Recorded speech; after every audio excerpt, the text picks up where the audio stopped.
الحمدللہ رب العالمین والصلاة والسلام علی خاتم النبیین اما بعد فاعوذ باللہ من الشیطان الرجیم بسم اللہ الرحمن الرحیم الصلاة والسلام علیک یا رسول اللہ وعلی آلک واصحابک یا حبیب اللہ الصلاة والسلام علیک یا نبی اللہ وعلی آلک واصحابک یا نور اللہ۔ درود پاک پڑھنے کے بے شمار فضائل و برکات ہیں۔ اسلام کے پہلے خلیفہ حضرت ابوبکر صدیق رضی اللہ تعالی عنہ فرماتے ہیں، حضور اکرم نور مجسم صلی اللہ تعالی علیہ وسلم پر درود پڑھنا پانی سے آگ کو بجھانے سے بھی زیادہ تیزی سے گناہوں کو مٹانے والا ہے، اور آپ علیہ الصلوۃ والسلام پر سلام بھیجنا غلام آزاد کرنے سے افضل ہے۔ آپ ذرا غور کریں کہ پانی آگ پہ ڈالیں تو جتنی تیزی سے آگ بجھتی ہے، فرمایا ایسے گناہ مٹتے چلے جاتے ہیں، یعنی دوسرے لفظوں میں گناہوں کی وجہ سے جہنم کی آگ بڑھ رہی ہے۔ اگر آپ اس آگ کو اس گناہوں کی آگ کو بجھانا چاہتے ہیں تو درود پاک پڑھتے چلے جائیں، اللہ کی رحمت سے گناہ معاف ہوتے جائیں گے، آگ بھی بجھتی چلی جائے گی انشاءاللہ۔ اور فرمایا کہ نبی پاک علیہ الصلوۃ والسلام پر درود بھیجنا، سلام بھیجنا غلام آزاد کرنے سے افضل ہے۔ تو اب ہمیں چاہیے کہ ہم چلتے پھرتے اٹھتے بیٹھتے کثرت کے ساتھ درود پاک پڑھیں۔ سیدی اعلیٰ حضرت کیا خوبصورت اشعار لکھتے ہیں نا، اپنے خطاواروں کو اپنے ہی دامن میں لو، اپنے خطاواروں کو اپنے ہی دامن میں لو، اپنے خطاواروں کو اپنے ہی دامن میں لو، اپنے ہی دامن میں لو، کون کرے یہ بھلا تم پہ کروڑوں درود، کون کرے یہ بھلا۔ کوئی غلطی کرنے والے، مسٹیک کرنے والے، نہ ماننے والوں کو دامن میں چھپاتا ہے؟ ہماری کوئی بات نہ مانے ہم دور کر دیتے ہیں، یار یہ تو بات ہی نہیں مانتا، ایک بار سمجھایا، دو بار سمجھایا، بلکہ ماں باپ بچے کو گھر سے نکال دیتے ہیں، مگر آقا وہ ہیں کہ خطا بھی انہی کی دربار میں کرتے ہیں، اور جب آقا کے پاس جاتے ہیں تو نبی پاک دامن میں بھی چھپا لیتے ہیں۔ اپنے خطاواروں کو اپنے ہی دامن میں لو، اپنے خطاواروں کو اپنے ہی دامن میں لو، اپنے خطاواروں کو اپنے ہی دامن میں لو، اپنے ہی دامن میں لو، کون کرے یہ بھلا تم پہ کروڑوں درود، کون کرے یہ۔ بندہ جس کا جرم کرتا ہے نا اس سے دور بھاگتا ہے، حکومت کا جرم کرے تو حکومت والوں اور پولیس والوں سے چھپتا ہے، مگر میرے آقا وہ ہے کہ بندہ جرم تو انہی کی کر رہا ہے، نافرمانی انہی کی کر رہا ہے، مگر جا کے چھپتا بھی انہی کے دامن میں ہے، اور آقا دامن میں چھپا بھی لیتے ہیں، دور نہیں کر دیتے کہ تم نے میری جرم کی ہے، میری خطا کی، میرے پاس کیوں آئے ہو۔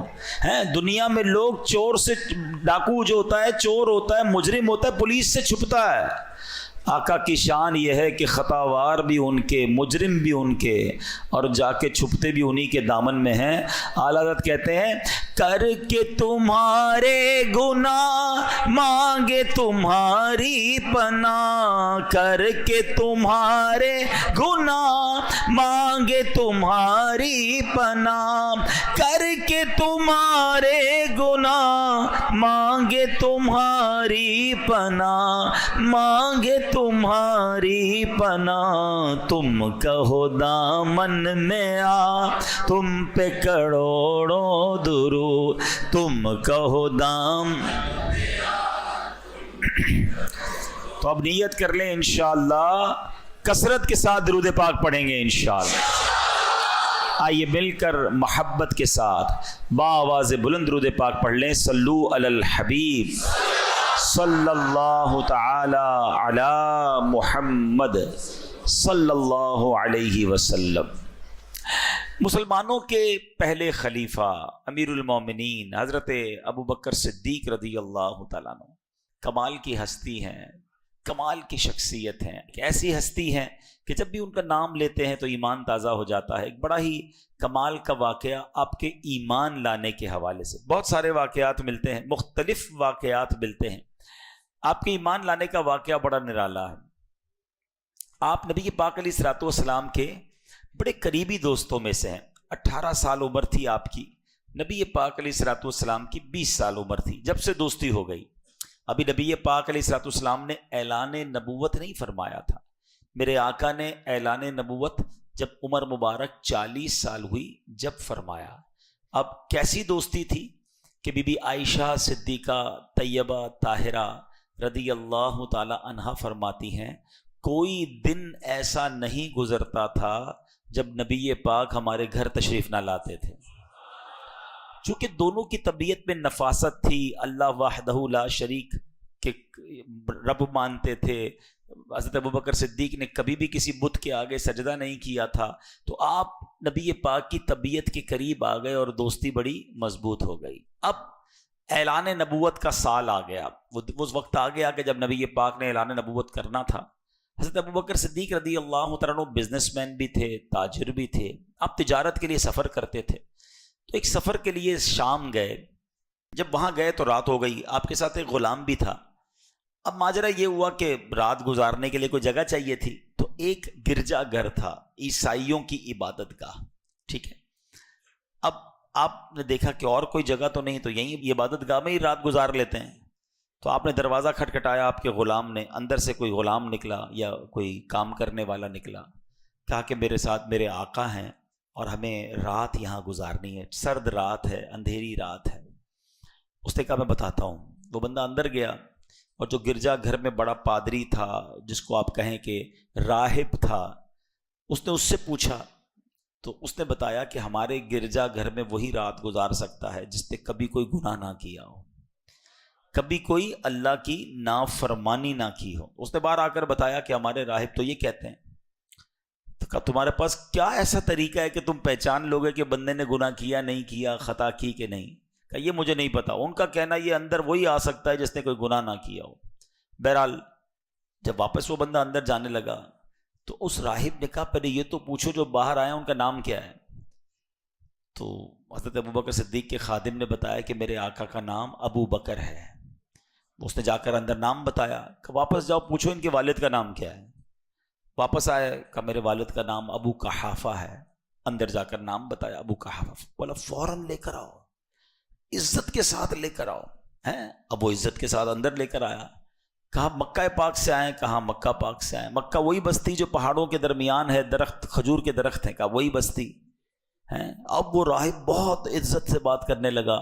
اس نے اپنی کتابیں نکالی، پرانی کتابیں، آسمانی کتابیں، کبھی وہ صفحات کو پلٹتا، حضرت ابوبکر صدیق کو دیکھتا، پھر صفحات کو پلٹتا، کبھی چہرے کو غور سے دیکھتا۔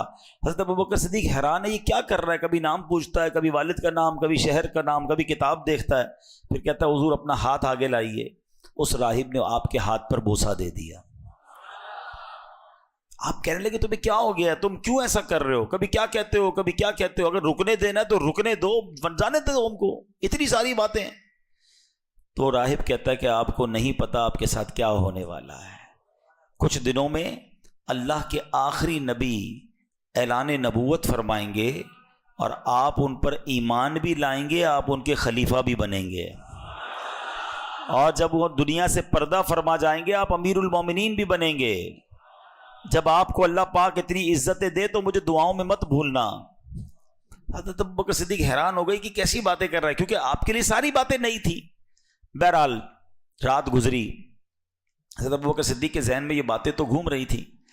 اس کے بعد کچھ ہی دنوں کے بعد آپ واپس مکہ پاک گئے تو ابو جہل سے ملاقات ہو گئی۔ ابو جہل یاد رہے سخت نبی پاک کا دشمن تو تھا۔ ابو جہل سے جب ملاقات ہوئی تو ابو جہل کہتا ہے اے ابو بکر تمہیں پتہ ہے تم جس کے بڑے پکے دوست ہو وہ بڑی عجیب عجیب باتیں کرنے لگ گیا ہے۔ کہا کیا باتیں کر رہے ہیں؟ وہ ان کے دوست تھے نبی پاک کے۔ کہا وہ کہتے ہیں میں اللہ کا آخری نبی ہوں، اللہ وحدہ لا شریک کی باتیں کرتے ہیں، بتوں کے خلاف بات کرتے ہیں۔ حضرت ابوبکر صدیق حیران ہو گئے، تلاش کرتے کرتے نبی پاک کے پاس پہنچے. جیسے ہی پیارے آقا کے پاس پہنچے نبی پاک مسکرا رہے تھے. کہا اے ابوبکر، اللہ کا آخری نبی تمہیں ایمان کی دعوت دیتا ہے، ایمان لانے میں تم سب سے پہل کر لو، سبقت لے جاؤ. حضرت ابوبکر کہتے ہیں حضور آپ پر مجھے یقین تو ہے، بہت سالوں سے آپ کو جانتا ہوں، آپ صادق ہیں، آپ امین ہیں، آپ سچی باتیں کرتے ہیں، مگر جب بھی کوئی نبی آتا ہے وہ کوئی نشانی لاتا ہے، آپ بھی مجھے کوئی نشانی دکھا دیں تو مجھے اطمینان ہو جائے گا. نبی پاک علیہ الصلوۃ والسلام فرماتے ابو بکر کیا راہب کی باتیں یاد نہیں ہیں؟ اور تمہیں کتنی نشانیاں چاہیے؟ کیا وہ رات تمہیں یاد نہیں جو تمہارے ساتھ گزری تھی؟ اللہ اکبر. صدیق اکبر کہتے ہیں جو نبی ہزاروں میل دور ہونے والی ہماری باتوں کو جانتا ہے، ہم نے کیا آپس میں باتیں کی وہ بھی جانتا ہے، اب اور کسی نشانی کی کیا ضرورت ہے؟ کلمہ پڑھا لا الہ الا اللہ محمد الرسول اللہ، اور صدیق اکبر اسلام میں داخل ہو گئے. سب سے پہلے ایمان لانے والے کون ہیں؟ مردوں میں سب سے پہلے ایمان لانے والے حضرت ابوبکر صدیق رضی اللہ تعالیٰ عنہ.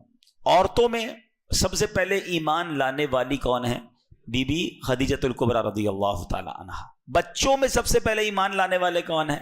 مولا علی شیر خدا کرم اللہ تعالیٰ وجہ الکریم. اچھا یہ باتیں تو ہمیں پتہ ہونی چاہیے، مگر میں ایک بڑی گہری بات کہنے چاہتا ہوں. یہ تینوں کون تھے؟ اگر غور کریں نا، پہلے ایمان لانے والا سب سے قریبی دوست، پہلے ایمان لانے والی آپ کی زوجہ محترمہ، پہلے ایمان لانے والا بچہ کون؟ جو آپ کے گھر میں بڑا ہو رہا ہے. نبی پاک کے سب سے قریبی لوگ ہیں. اب پوائنٹ سمجھ رہے ہیں؟ آقا کے سب سے زیادہ قریب یہ تین ہستیاں ہیں، اور تینوں نے جیسے ہی سنا کہ نبی پاک اللہ کی طرف بلا رہے ہیں، ایک منٹ نہیں لگایا، کلمہ پڑھا، مسلمان ہو گئے. اس سے پتہ کیا چلا کہ پیارے آقا علیہ الصلوۃ والسلام کے جو جتنا قریب ہوتا گیا وہ اتنا دیوانہ ہوتا گیا، وہ اتنا محبت کرنے والا ہوتا گیا. اب مجھے اور آپ کو ایک بات سمجھنی ہے کہ جب کوئی ہمارے قریب ہوتا ہے، دور سے تو مجھے بڑے اچھے لگتے ہیں، ارے ماشاءاللہ بڑے نیک انسان ہیں، بڑا مسکراتے ہیں، بڑی پیاری باتیں، قریب آنے کے بعد اب ہمارے بارے میں ان کا خیال کیا بنتا ہے، یہ سوچنا ہے، یہ سمجھنا ہے. بعض اوقات ہم باہر جاتے تو باہر کے لوگ کہتے ہیں دعا کیجئے گا، حضرت ذرا دم کر دیں. کبھی گھر والوں نے کہا دعا کر دیں؟ گھر والوں نے کہا دم کر دیں؟ سوچئے نا، گھر میں ہماری ویلیو کیا ہے؟ باہر تو بن جاتی ہے ویلیو، کیونکہ باہر والے تھوڑی دیر کے لیے ملتے ہیں. مزہ یہ ہے کہ ہماری خلوتیں، ہم اکیلے میں بھی اتنے نیک ہوں جتنے باہر نظر آتے ہیں، بلکہ اس سے زیادہ نیک ہوں، لیکن حال برا ہے. بظاہر تو لوگوں کے سامنے ہم نیک پرہیزگار، مگر تنہائی میں حال کیا ہوتا ہے؟ تو اے میرے پیارے اسلامی بھائیوں، نبی پاک کا یہ وصف بتا رہا ہے کہ ہمارے بڑے ایسے ہوتے تھے، بزرگ ایسے ہوتے تھے، اور آج بھی ہیں. اللہ والے ایسے ہی ہوتے ہیں کہ ان سے جتنا قریب جاؤ بندہ اتنی محبت میں گرفتار ہو جاتا ہے، اتنی عقیدت میں اضافہ ہو جاتا ہے، ان کی اور عبادتیں پتہ چلتی ہیں. ہمارے قریب آتے ہیں بندے کو ہمارے کرتوت پتہ چلتے ہیں. تو یہ غور کرنے والی بات ہے. اللہ کرے کہ ہماری خلوتیں اور ہماری جلوتیں سب پاکیزہ ہو جائیں. اب ہم چلتے ہیں کہ ہم یہ سمجھیں کہ ظاہر، ہمارا جو ظاہر ہوتا ہے نا، اس پر ہم بڑی توجہ دیتے ہیں. روز منہ دھوئیں گے، دانت صاف کریں گے، کپڑے پہنیں گے، خوشبو لگائیں گے، کپڑے پہ داغ لگ جائے تو کسی محفل میں نہیں جائیں گے، دعوت میں نہیں جائیں گے، یار لوگ دیکھیں گے. ذرا غور طلب بات سمجھیے گا. ظاہر کو کون دیکھتا ہے؟ لوگ دیکھتے ہیں. جس کو لوگ دیکھتے ہیں میں اس کی صفائی کی بڑی کوشش کرتا ہوں. آپ کو پتہ ہے رب کی نگاہ رحمت کہاں ہوتی ہے؟ دل پر. دل کی صفائی کا کوئی خیال نہیں ہے. اللہ دل دیکھ رہا ہے. دل چاہے کتنا ہی گندا، کتنا ہی میلا، کتنا ہی بدبودار ہے، اس کی کوئی ٹینشن نہیں، ظاہر صاف کرنا ہے. آپ دیکھیں نبی پاک کی دعاؤں میں بھی ایک میسج ہوتا ہے. وہ میسج کیا ہے؟ ہم آئینہ دیکھنے کی دعا یاد ہے کسی کو؟ اللہم حسنت خلقی، اے اللہ تو نے میرا چہرہ اچھا بنا دیا، تیری مہربانی. فحسن خلوقی، اے اللہ اخلاق بھی اچھا کر دے. مزہ اس میں، چہرہ اچھا ہونا واقعی نعمت ہے، مگر اس سے بڑی نعمت یہ کہ بندے کا دل بھی اچھا ہو جائے. ہے بندہ اللہ کی بارگاہ میں بھی مقبول ہو جائے. تو ہمیں یہ سوچنا ہے کہ ہم باطن کی صفائی، اندر ہمارا صاف ہو، دل اجیالا ہو، گناہوں بھرا نہ ہو، اس کی فکر کرنی چاہیے. احادیث میں مضمون ملتا ہے کہ اللہ کریم تمہارے مالوں اور تمہارے چہروں پر نظر نہیں فرماتا، اللہ تمہارے دلوں پر نظر فرماتا ہے. قلوبکم، اللہ تمہارے دلوں پر نظر فرماتا ہے. اللہ کرے کہ ہم ہمارے اپنے دلوں کو صاف کرنے والے بن جائیں. صدیق اکبر رضی اللہ تعالیٰ عنہ کے بارے میں مزید آتا ہے کہ آپ کے ایمان کا عالم کیا تھا کہ سورہ آل عمران آیت نمبر 79 میں اللہ پاک ارشاد فرماتا ہے کونو ربانیین، یعنی اللہ والے ہو جاؤ. حضرت ابو عباس عطا رحمت اللہ تعالی کی خدمت میں سوال ہوا، اس آیت کریمہ میں اللہ پاک نے ہمیں کس جیسا ہونے کا حکم دیا ہے؟ کیونکہ اللہ نے تو یہ فرمایا کہ اللہ والے ہو جاؤ. آئے ہائے، حضرت ابو عباس عطا فرماتے ہیں کہ ہمیں اس آیت میں حکم دیا جا رہا ہے کہ صدیق اکبر جیسے ہو جاؤ. اچھا، اس کی وجہ بیان فرمائی، کیونکہ جیسے ربانی یعنی اللہ والے صدیق اکبر ہیں، انبیاء کرام کے بعد کائنات میں ایسا اللہ والا کوئی ہے ہی نہیں. ہائے ہائے ہائے، حضرت صدیق اکبر ایسے اللہ والے ہیں.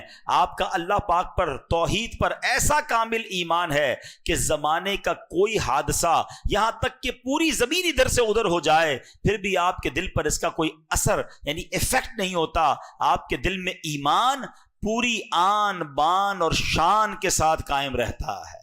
اے میرے پیارے اسلامی بھائیوں، سرکار دو عالم صلی اللہ تعالی علیہ وسلم نے حضرت صدیق اکبر رضی اللہ تعالیٰ عنہ کے ایمان کے بارے میں کیا خوبصورت خود ارشاد فرمایا. دیکھیں، میں اور آپ تو تمنا کرتے ہیں نا کہ ہمارا ایمان مضبوط ہو جائے، مگر نبی پاک علیہ الصلوۃ والسلام کیا خوب ارشاد فرماتے ہیں.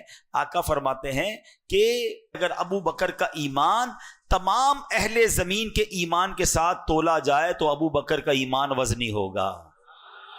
ہائے ہائے ہائے. اچھا، پھر نبی پاک علیہ الصلوۃ والسلام نے اس کو یہ ایسے ہی نہیں کہا. دیکھیے، ایک بات ہوتی ہے مشاہدے کی، ایک بات ہوتی ہے تجربے کی. ایک بندہ کہے شاید بہت میٹھا ہے کیونکہ اس نے کتابوں میں پڑھا ہے، یہ تو پڑھ کے بتا رہا ہے. اور ایک ہے جو چکھ کے بتا رہا ہے کہ میں نے کھایا ہے، شاید بہت میٹھا ہے. جو تجربہ کر کے بتاتا ہے نا، اس کی بات میں بڑا کانفیڈنس ہوتا ہے. خیر، نبی پاک تو جو فرمایا حق ہے، مگر اس بات کو پیارے آقا نے تجربے سے بھی دیکھا ہے. نبی پاک کی ایک اور حدیث ہے، آقا علیہ الصلوۃ والسلام فرماتے ہیں میں نے دیکھا کہ میں جنت میں داخل ہوا تو ایک ترازو لایا گیا، میری پوری امت کو ایک پلڑے میں رکھا گیا اور مجھے دوسرے پلڑے میں رکھا گیا. تو آقا نے فرمایا میرا وزن میری پوری امت سے زیادہ تھا. پھر فرماتے ہیں ایک پلڑے میں میری پوری امت کو رکھا گیا، دوسرے میں صدیق اکبر کو بٹھایا گیا تو صدیق اکبر کا وزن پوری امت سے زیادہ تھا.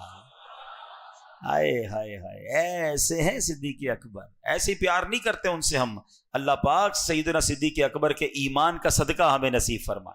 ایمان کیسا مضبوط تھا، نبی پاک کی زبان سے نکلا بس وہ حق ہے. واقعہ آپ نے سنا ہوگا نا کہ صدیق اکبر رضی اللہ تعالیٰ عنہ جو ہیں، یہ شب معراج 27ویں رجب نبی پاک معراج کر کے واپس تشریف لائے.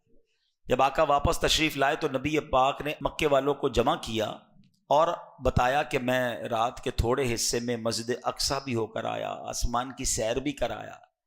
تو باقی جو ایمان والے تھے وہ تو بڑے خوش ہوئے. ابو جہل وہ بھی سننے لگا. اب اس کو موقع مل گیا کہ یہ تو ایسی بات ہے کسی کو سمجھ نہیں آئے گی.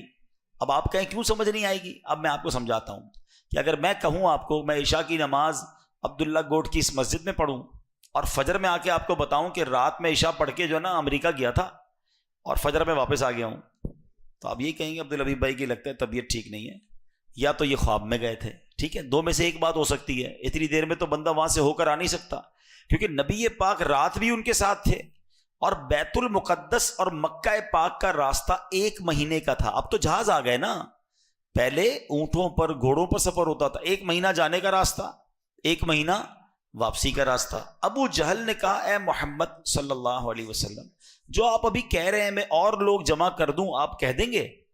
نبی پاک نے فرمایا بالکل بتاؤں گا، بالکل کہہ دوں گا. ابو جہل نے کیا کیا؟ اور لوگوں کو جمع کیا. کہا دیکھو، جس کو تم اللہ کا نبی مانتے ہو، جو اللہ کا نبی ہونے کا دعویٰ کرتا ہے، وہ کیا باتیں کر رہے ہیں. نبی پاک نے فرمایا کہ میں رات تھوڑے حصے میں بیت المقدس ہو کر آ گیا.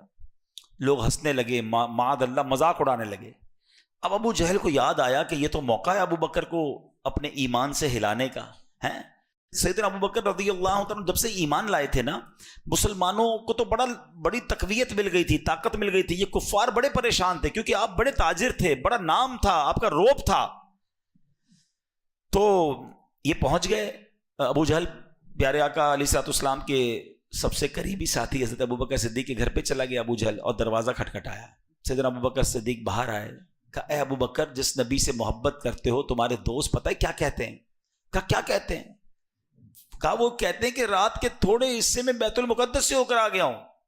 تو حضرت ابو بکر صدیق فرماتے ہیں کیا واقعی میرے آقا ایسا کہتے ہیں؟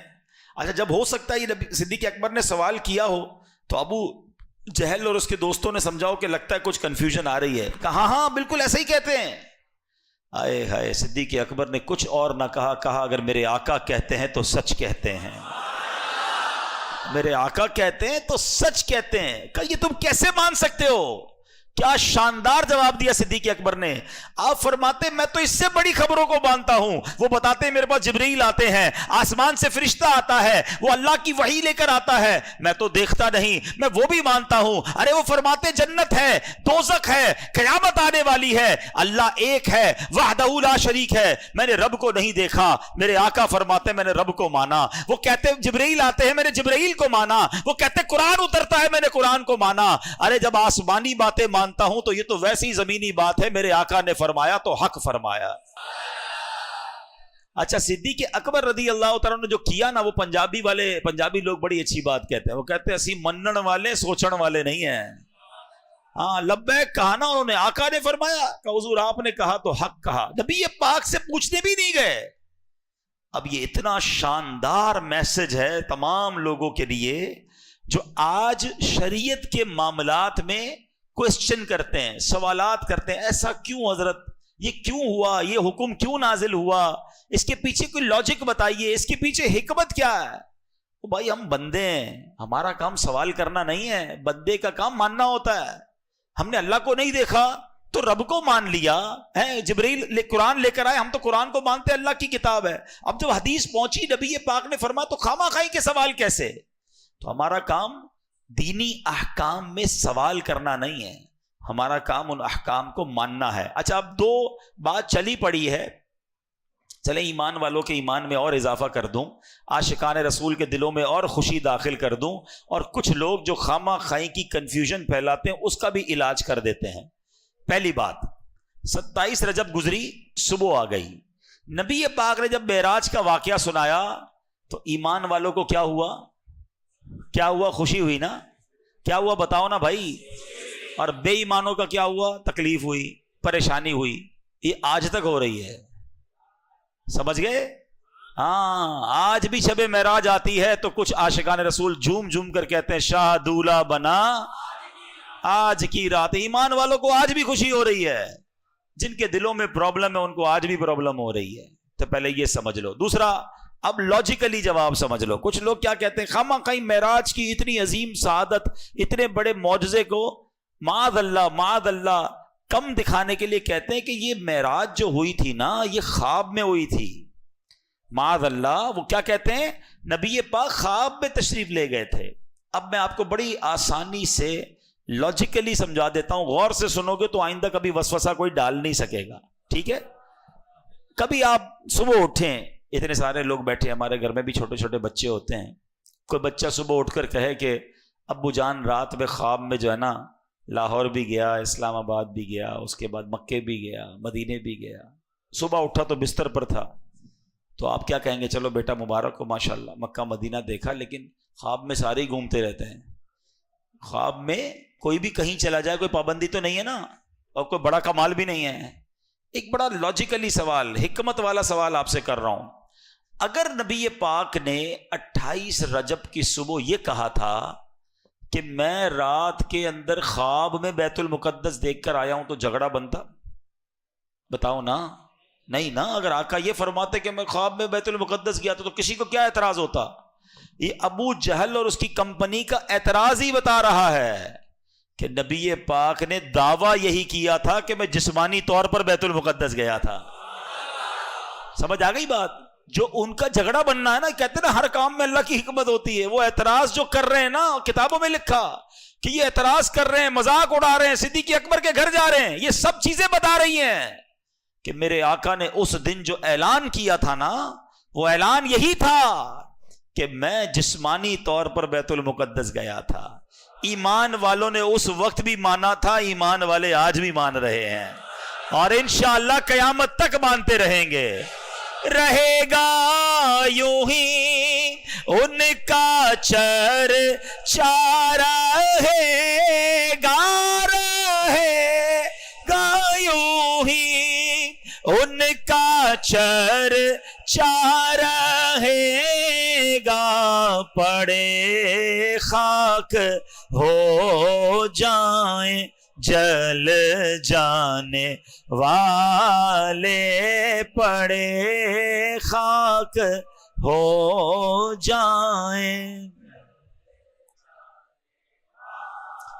تو انشاءاللہ صدیق اکبر کی ادا کو ادا کریں گے اور ہر معراج کی صبح خوشیاں منائیں گے انشاءاللہ۔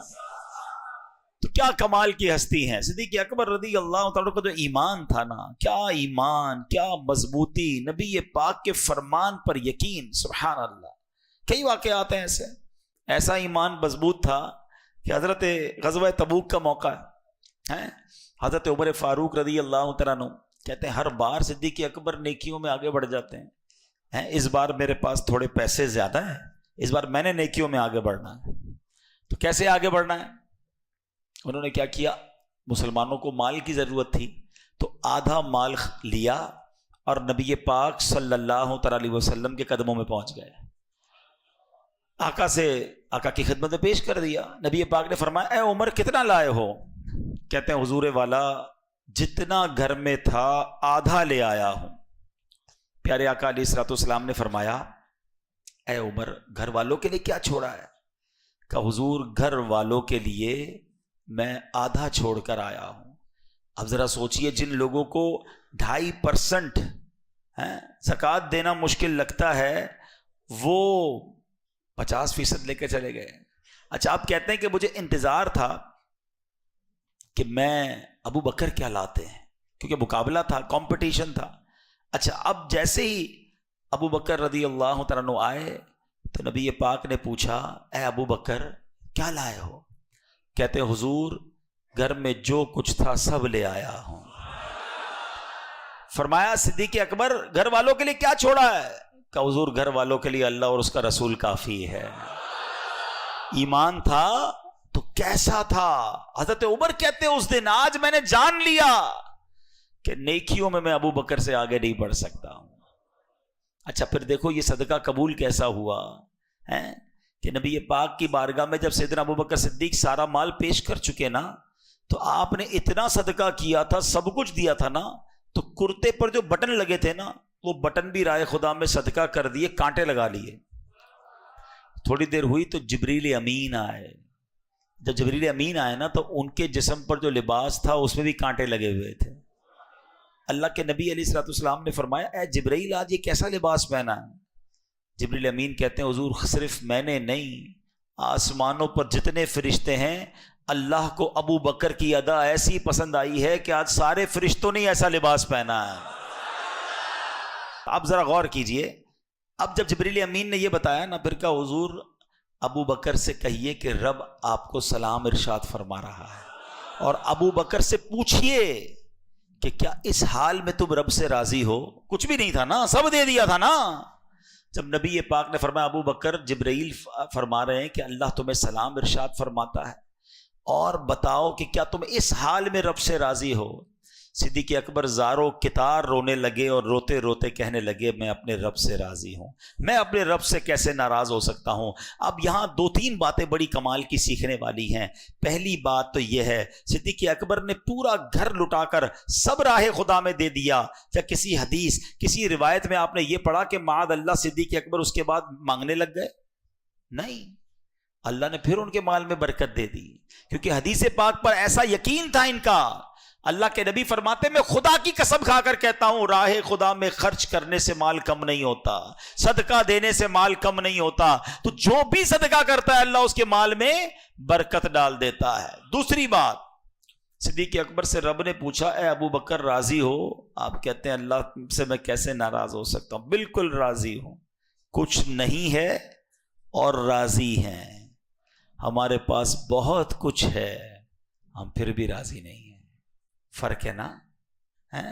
جس سے ملو بھائی کیا حال ہے، بس یار بہت پریشان ہوں، بہت تکلیف ہے، کاروبار نہیں ہے، روزگار نہیں ہے، ٹینشن بڑی ہے، طبیعت ٹھیک نہیں ہے۔ ارے کبھی تو شکر کرو، کبھی تو یہ کہو کہ میرے رب نے مجھے کروڑوں سے اچھا بنایا ہے، کبھی تو یہ کہو کہ میں اپنے رب کا جتنا شکر ادا کروں کم ہے۔ کبھی آپ کو معلوم ہے کہ آپ کے پاس کیا کیا ہے، اس پر کب شکر کرو گے؟ جو نہیں ہے اسی کو یاد کرتے ہو۔ آپ کروڑوں سے اچھی لائف گزار رہے ہیں، جی ہاں، ہو سکتا ہے کوئی میرا بھائی کہے یار یہ مولانا صاحب کیسی باتیں کر رہے ہیں، میں تو نوکری کرتا ہوں، کرائے کے گھر میں رہتا ہوں، قرضے میں ڈوبا ہوا ہوں، کیسے میں اچھی لائف گزار رہا ہوں۔ میں بتاتا ہوں آپ کو، جتنے بھی بھائی ادھر ہیں نا سارے اپنے پیروں پہ چل کے اندر آئے ہیں۔ کئی لوگ ہیں جن کے پاس پیر ہی نہیں ہے۔ آپ سب نے دوپہر کو کچھ نہ کچھ کھایا ہوگا، آج کروڑوں لوگ ایسے بھی ہیں دنیا میں جنہوں نے آج صبح سے کچھ نہیں کھایا ہوگا۔ میں اور آپ سب واپس جائیں گے نا، ہمارے پاس گھر ہوگا، بستر تیار ہوگا، کوئی کمبل بھی ہوگا، کوئی تکیہ بھی انتظار کر رہا ہوگا، مگر ایسے بھی لوگ ہیں جو آج سردی کی رات بغیر کمبل اور بغیر تکیے کے کھلے آسمان تلے سوئیں گے۔ ہم سب اپنے تمام کاموں سے فارغ ہو کر واش روم کے ذریعے اپنا استنجا وغیرہ خود کر لیتے ہیں۔ کبھی دیکھا ہے آپ نے ان لوگوں کو جن کو پیشاب کرنے کے لیے بھی نالی لگائی جاتی ہے؟ ان کی تکلیف کا پتہ ہے؟ ڈائلیسس کے مریض سے ملو تو وہ تھوڑا سا پانی بھی پیتے ہوئے ڈر رہا ہوتا ہے کہ پانی پیوں گا تو اس کا حال کیا ہوگا۔ جتنا پانی چاہیے ہم پی لیتے ہیں۔ اللہ کی کس کس نعمت کو گنواؤں میں؟ ذرا سارے میرے بھائی آنکھیں بند کریں، سب آنکھیں بند کریں۔ کچھ نظر آ رہا ہے آپ کو؟ کچھ بھی نظر نہیں آ رہا، اندھیرا نظر آ رہا ہے۔ اب آنکھیں کھول دیجئے، سب نظر آنے لگ گیا۔ تھوڑی دیر پہلے جو آپ کو اندھیرا نظر آ رہا تھا نا، جو نابینا ہوتا ہے نا اس کو صرف یہی نظر آتا ہے، ساری زندگی یہی نظر آتا ہے۔ کبھی ان آنکھوں کا شکر ادا کیا ہے؟ اللہ نے اندھا نہیں بنایا، اللہ نے لنگڑا نہیں بنایا، اللہ نے بغیر ہاتھ کے پیدا نہیں کیا ہے۔ لوگ پیدا ہوتے ہیں نا، ایک گردے والے پیدا ہوتے ہیں، دل میں سوراخ ہوتے ہیں، کیسی کیسی بیماری آج تو ہم سن رہے ہیں۔ کب شکر ادا کرو گے؟ اتنی رب کی نعمتیں۔ میں ایک واقعہ کئی بار پہلے بھی بیان کیا، میں ایک بہت بڑے بزنس مین ہیں، ان کے والد صاحب سے ملنے گیا، اللہ ان کے والد صاحب کی مغفرت فرمائے، اب تو انتقال ہو گیا، لیکن جب وہ بیمار تھے نا تو میں ان کے گھر پہ گیا ان سے ملنے۔ اب یقین کریں میں نے زندگی میں پہلی بار وہ بیماری سنی تھی، پہلی بار پتہ چلا کہ یار ہم پر اللہ کے اور کتنے احسان ہیں۔ ان کو پتہ ہے پرابلم کیا ہوا تھا؟ ان کے سر پر ایک فالج کا اٹیک ہوا تھا، جس کی وجہ سے یہ اللہ پاک نے ہمارا پورا جو سر ہے نا، دماغ، اس کے ہر حصے میں کوئی کام رکھا ہے۔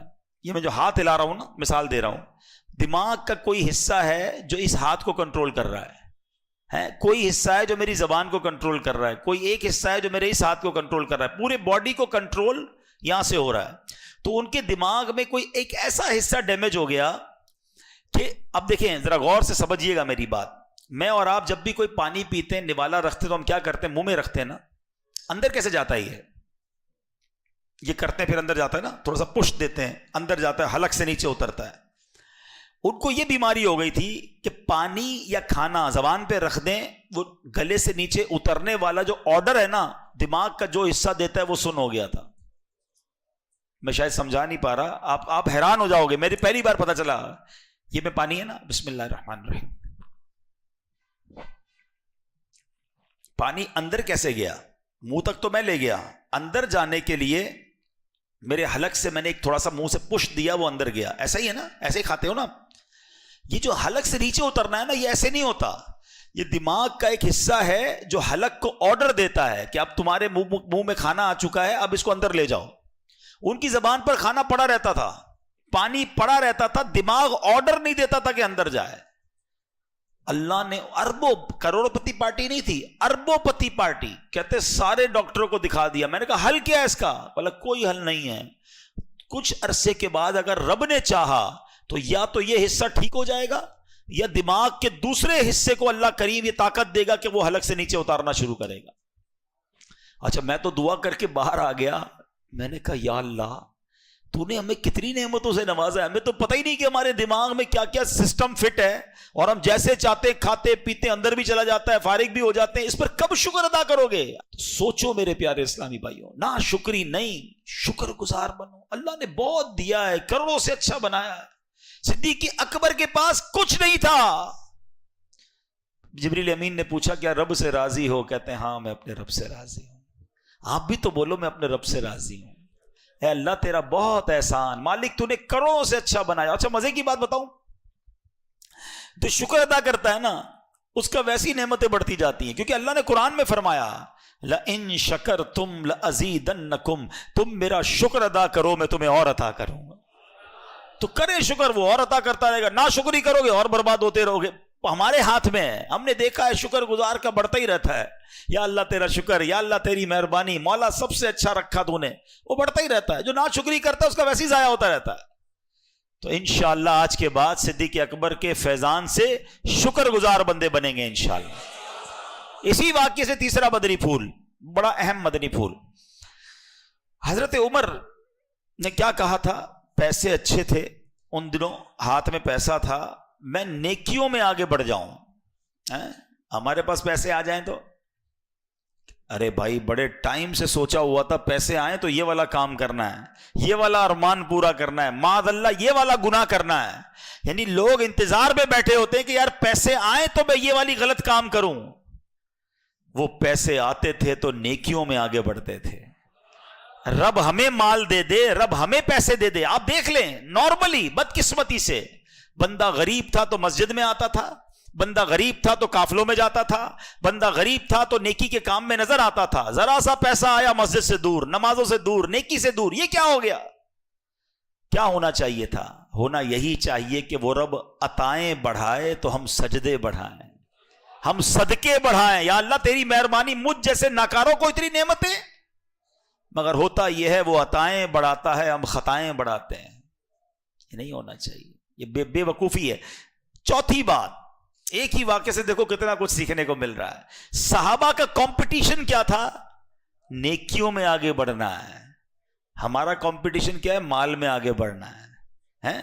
اس کا گھر میرا اس سے بڑا ہونا چاہیے, اس سے اچھا موبائل ہونا چاہیے میرا, اس سے اچھی گھڑی ہونی چاہیے, اس سے اچھی گاڑی ہونی چاہیے. کسی کو دیکھا ہمیں ٹینشن شروع ہو جاتی ہے, ارے یہ کب تک مقابلہ کرو گے؟ لوگوں کا بڑا گھر دیکھتے ہو اپنا چھوٹا گھر برا لگنے لگ جاتا ہے. نہ کرو ایسا. اگر زندگی سکھ والی گزارنی ہے نا تو ایک فارمولہ یاد کر لو آج. زندگی اگر سکون والی گزارنی ہے کہ نعمتوں میں اپنے سے پیچھے والے کو دیکھیں اور نیکیوں میں اپنے سے آگے والے کو دیکھیں.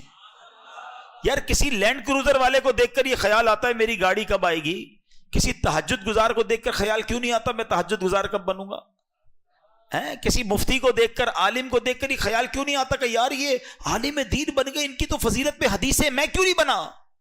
کسی جنت کی طرف جانے والے کو دیکھ کر کیوں دل میں خیال نہیں آتا, دنیا والے کو دیکھ کر, مال والے کو دیکھ کر خیال آتا ہے.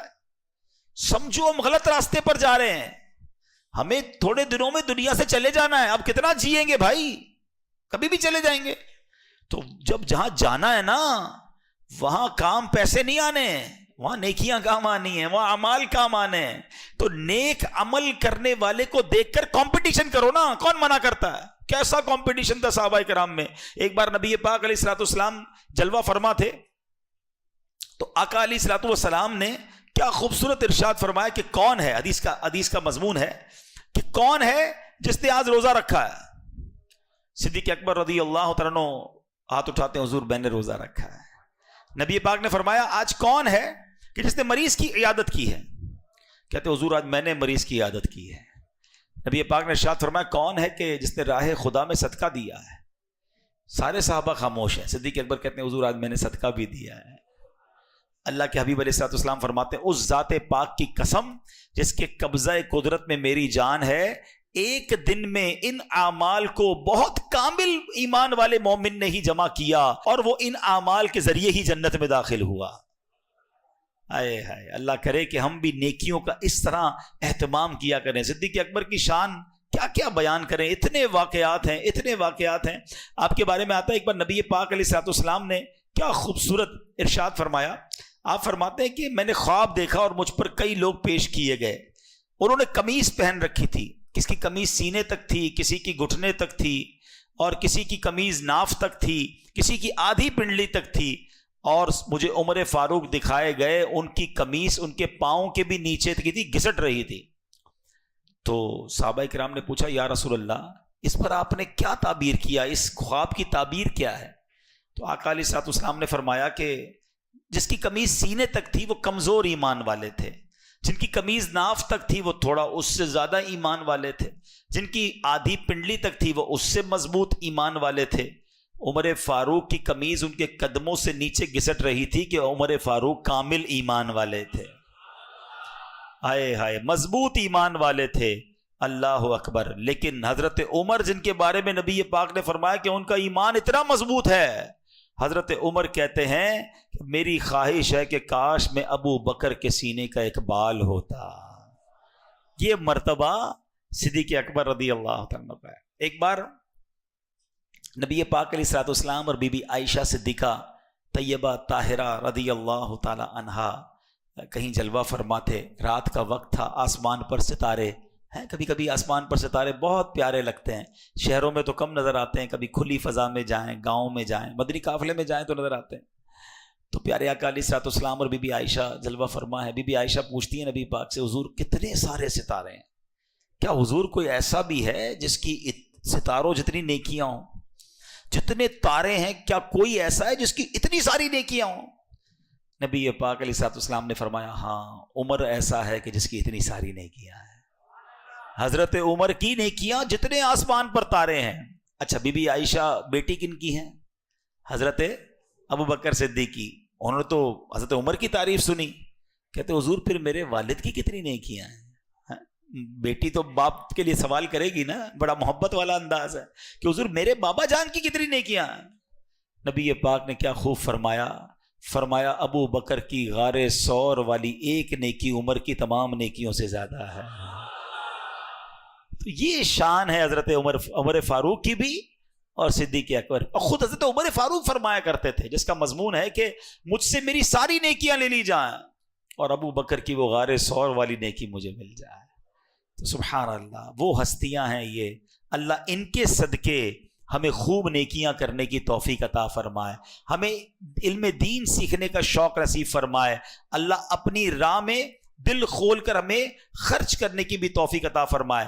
آخری بات صدیق اکبر کے بارے میں، پھر میں اپنے بیان کو ختم کرتا ہوں، کہ جب یہ آپ نے اللہ کی راہ میں سب کچھ دے دیا نا، صدیق اکبر خود فرماتے ہیں جس دن میں نے قرآن پاک میں وما من دابۃ فی الارض الا علی اللہ رزقها، اللہ قرآن میں کیا فرماتا ہے؟ زمین پر چلنے والا کوئی ایسا نہیں جس کا رزق اللہ کے ذمہ کرم پر نہ ہو. آپ کہتے ہیں جب سے میں نے یہ آیت پڑھ لی ہے، خدا کی قسم میں نے روزی کی فکر ہی چھوڑ دی ہے. جب اللہ نے زمین پر چلنے والے ہر کسی کے لیے، چونٹی کے لیے بھی رزق لکھ دیا ہے، تو مجھے بھی عطا فرمائے گا. روزی کے لیے اتنی ٹینشن جو لوگ لے کے بیٹھے ہوتے ہیں نا، یار کل کیا ہوگا، اگلی مارکیٹ پتہ نہیں کہاں چلی جائے گی، سال بعد کیا ہوگا، 5 سال بعد کیا ہوگا، اسی ٹینشن میں رہتے ہیں. دیکھیں اللہ کریم نے ہم سب کی روزی لکھی، وہ مل کر رہے گی. جس کی گارنٹی ہے نا اس کی فکر ہمیں زیادہ ہے، جس کی گارنٹی نہیں اس کی فکر ہی نہیں ہے. دیکھیں نا، مغفرت کی فکر نہیں ہے، مغفرت کی ٹینشن کون لے رہا ہے؟